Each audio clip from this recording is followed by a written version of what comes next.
sat on my couch in front of my TV, staring intently at the menswear catalog, nervously eyeing the tall mannequin on the page. That suit, black with a white undershirt and red tie. It made the mannequin look just like him. Just like the man who'd been following me.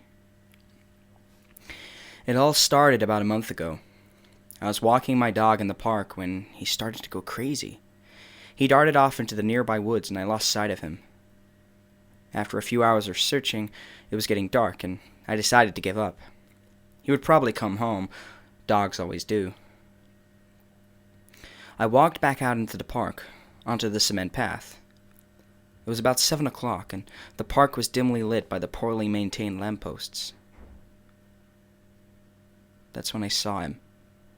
Standing at the end of the path was a tall man in a suit. It was too dark to make out anything else, and I didn't know what to make of it. He just stood there, motionless. I thought of approaching him, but my gut told me it was a bad idea. I decided that taking the back exit out of the park would be the best option. The image of the man left me feeling uneasy, but I convinced myself it was just a random stranger. Oh, how wrong I was.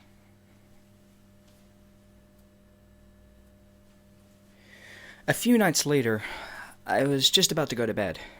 Following my usual routine, I dropped my dirty dishes in the sink, locked the door, and went to the window to shut it. When I went to that window, I was horrified. On the other side of the street, the man was standing there, motionless, staring across at my house. I quickly shut my window and pulled the curtains across. I ran to my phone and I called the cops, reporting strange activity around my house. About half an hour later, 2 cops showed up and looked around. They found nothing and assured me that no one was sneaking around. I didn't believe them. Nervously, I locked myself in my room that night. A week went by and my paranoia was getting the better of me. I constantly checked on my windows. I locked all my doors. No one was getting in, and no one was getting out. I'd seen him a few times since I called the police, and I didn't bother calling them again. This was a matter that they couldn't help me with. I felt like I was being watched constantly. I slept with the lights on. The noises outside were getting louder, but I ignored them. Then it happened. I opened my eyes, and he was standing no more than 5 feet from the end of my bed. I saw him. I saw his face, or lack thereof. He was tall and slender, wearing a black suit with a red tie. His hands weren't hands, they had tendrils hanging where the fingers should have been. And the face. Oh God, his face, there was nothing. It was blank. I immediately leapt out of my bed, screaming as he watched me. I crouched into a ball in the corner of my room and I shut my eyes. I didn't want to open them. I couldn't see him again. So I waited.